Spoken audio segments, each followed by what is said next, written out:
اب وہ ہماری تاریخ کا ایک حصہ ہیں اور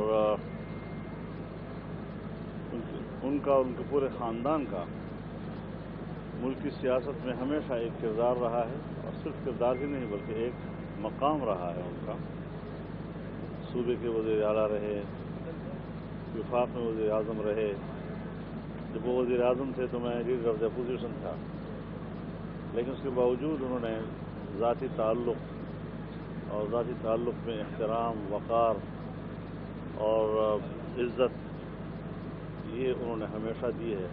بلکہ ابھی جب اسلام آباد آئے تھے تو آتے ہی انہوں نے مجھے فون بھی کیا، اور میں اسلام آباد میں نہیں تھا، کہیں سفر پہ تھا، اور میں نے خیال تھا کہ جب میں اسلام آباد آؤں گا تو ان سے ملاقات ہوگی، لیکن اسی دوران میں وہ ہاسپٹل چلے گئے اور ہم سے جدا ہو گئے۔ تو مولانا عطاء الرحمان صاحب تو میرے بھائی ان کے گاؤں میں گئے تھے تعزیت کے لیے، اور میرے لیے کچھ سفر کی وجوہات تھی۔ آج جب میں نے معلوم کیا کہ فرید اللہ خان صاحب گھر پہ ہیں تو میں نے دوستوں سے کہا کہ میں پہلی حاضری وہاں دوں اور ان کے ساتھ تعزیت بھی کروں۔ تو میں ان کو تعزیت بھی پیش کروں اور ان کی جو خدمات ہیں ان کو خراج عقیدت بھی پیش کروں۔ اچھا مولانا صاحب یہ بتائیے گا کہ آپ نے پہلے آزادی مارچ کا زبردست رہا، پیپلز پارٹی ہو، نون لیگ ہو، پیچھے ہٹ گئی۔ اس بار آپ نے ڈیڈ لائن دی کہ جنوری میں حکومتیں نہیں رہیں گی، فروری چل رہا ہے، سینٹ پہ نہیں جائیں گے، سینٹ کے انتخابات میں جا رہے ہیں، تو اس بار بھی آپ کو ایک ہاتھ تو نہیں ہو گیا؟ میرے خیال میں اس کی ذرا اگر آپ سیاسی انداز کے ساتھ تشریح یا توجیہ کریں تو بہتر ہوگا۔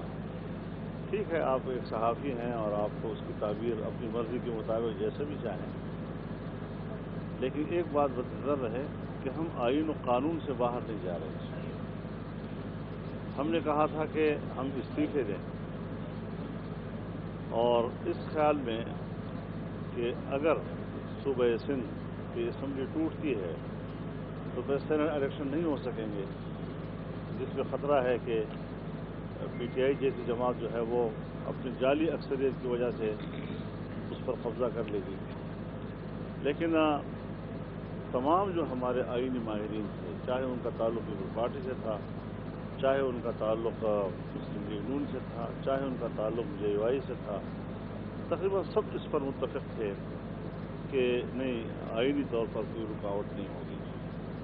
تو پھر ہمیں فوراً اپنی اسٹریٹجی تبدیل کرنی پڑی، لہذا ہم آئین کے پیچھے گئے ہیں اور اس کی وجہ سے ہمیں ایک اسٹریٹجی تبدیل کرنی پڑی ہے، اور میں سمجھتا ہوں کہ وہ سیاسی دنیا میں سراہی گئی ہے اور حکومت کے لیے پریشانی کا باعث بنی ہے۔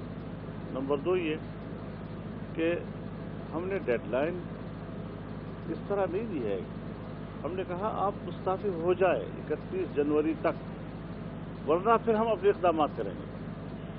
چنانچہ انہوں نے استعفیٰ نہیں دیا، ہم 4 فروری کو اکٹھے ہوئے اور ہم نے 26 مارچ کو اسلام آباد کی طرف لانگ مارچ کا اعلان کر دیا۔ مولانا صاحب اتنے زیر سیاستدان آپ ہیں، کیا آپ نے اپنی آئینی ٹیم سے مشورے کے بغیر ڈیڈ لائن دے دی؟ یہ آپ ہم پر اعتراض کر سکتے ہیں، لیکن ایسا ہوا ہے، بہرحال ہوا ہے، اب اس کو آپ جو بھی نام دیں۔ مولانا صاحب حکومتی وزراء جو ہیں وہ اس وقت یہ بیانیہ اپنائے ہوئے ہیں کہ آپ کا اور بلاول بھٹو زرداری کا سافٹ ویئر اپڈیٹ ہوا ہے، تو آپ نے جنگی دھرنا اسلام آباد سے پنڈی کی طرف منتقل کر دیا، آپ کیا کہتے ہیں؟ میرے خیال میں اس پر پیش کی تبصرہ نہ کیے جائیں۔ یہ ایسے فیصلے ہوتے ہیں کہ اس میں ڈے ٹو ڈے آپ کو اپنی اسٹریٹجی پہ روزانہ غور کرنا ہوتا ہے، اور اس میں طویل المیعاد